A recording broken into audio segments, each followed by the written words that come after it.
Last Saturday, I posted a video called Why I Don't Like Helixes on this channel. Your response to that video has been phenomenal. Today I'd like to share with you some of the comments that so many of you made on that video. That's coming right up.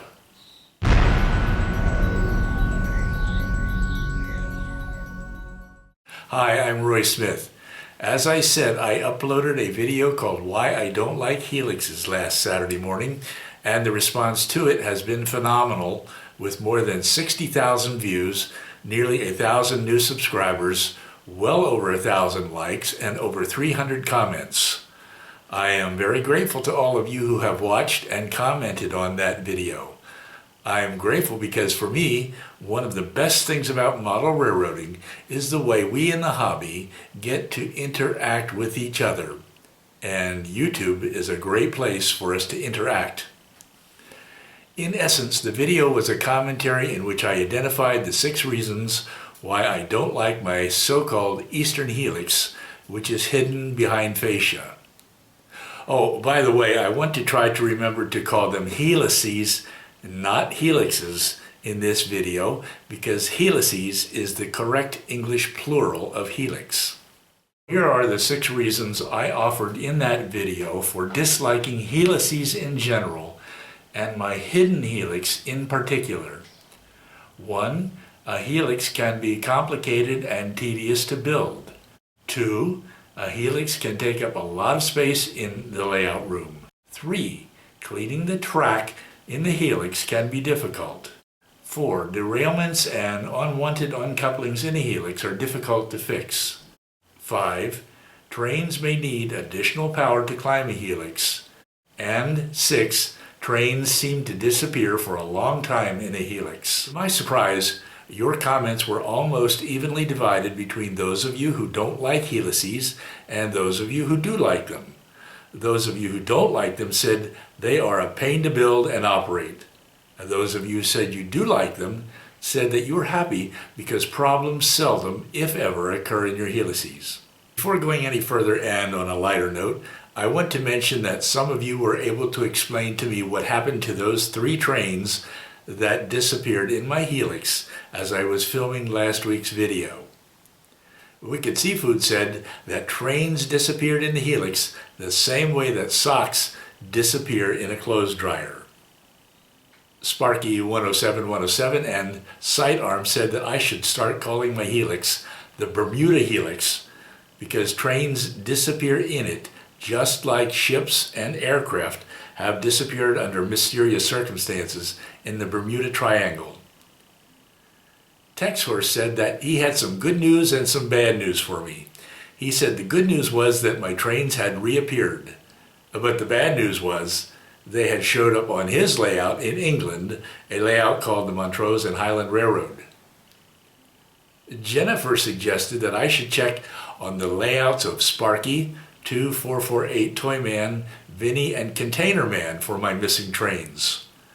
And Douglas, well, he said that he expected to see my missing trains piled up on the floor.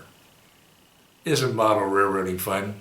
I have to tell you that some of my best friends are model railroaders.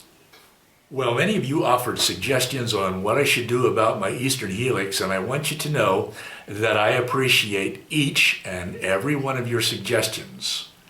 Here are the suggestions that you made. 1. Keep the helix but open up the fascia for access to the track. 2. Replace the helix with an open helix like my Western helix.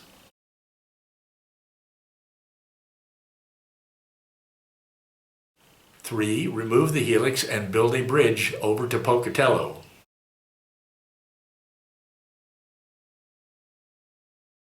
4.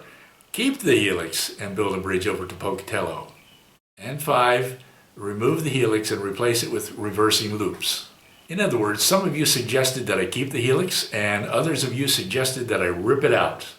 By the way, I also received comments in which some of you suggested that I make the scenery on top of the helix removable so that I can stand up inside the helix, or that I add a camera and lighting inside the helix to monitor the trains and find out the cause of any problems.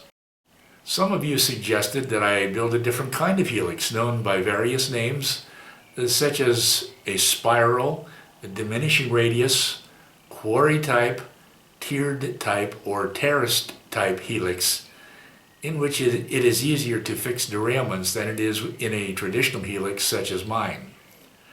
Will Anand sent me the link to a photo showing an example of such a helix. And some of you suggested that I replace the helix with a kind of elevator for trains such as this one, for example. Here are some of the reasons why many of you suggested that I keep the helix. 1. It is better to have a helix in a track plan than to have an around-the-room layout with duck unders for access to the layout. 2. It is better to have a helix than to run trains back and forth through the same scene. 3. A helix simulates the passage of a train through various towns and the passage of time before it arrives at its destination in the staging yard. 4. Ripping out the helix would destroy the scenery on top of the helix, and that would be a shame. 5. It would be better to keep the helix and fix the cause of any problems in the helix, such as dirty track or mismatched couplers, than to go to the extreme of ripping out the helix. And finally, 6.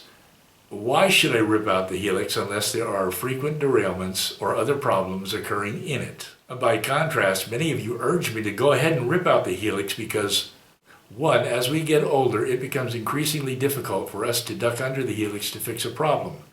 This chart shows the demographics of my subscribers. As you can see, for example, 26% of my subscribers are 65 years or older, and by the way, I'm in that category myself. 2, what could be worse than an unwanted uncoupling in a helix, with the cars racing back down the helix at a terrifying speed and then crashing onto the floor? Ooh, just thinking about that makes me cringe. 3, even if you do open up the fascia, you still would have to get inside the helix to fix any problems on the tracks at the back of the helix, which is up against a wall. And 4, if I keep the helix, it will continue to be a source of never-ending problems. So what am I going to do about the helix? Well, I can take some preliminary steps, such as opening up the fascia and making the scenery on top of the helix removable. And if I'm still not happy with the helix after doing those kinds of things, then I can go ahead and rip it out. I certainly don't plan to do anything drastic right now, but eventually I will do something, and I hope you will stay tuned to this channel to find out what it is that I end up doing. You will be able to watch me actually do it. Well, to wrap up this video, I would like to thank you for watching and commenting. I read all of your comments, and I try to respond to each and every one of them. If you are here for the first time, be sure to subscribe, and be sure to hit that bell icon so that you don't miss any of the upcoming episodes on this channel. I try to upload a new video every Saturday morning, and sometimes a second one during the week if I can. Until next time, happy railroading. I will see you again very soon.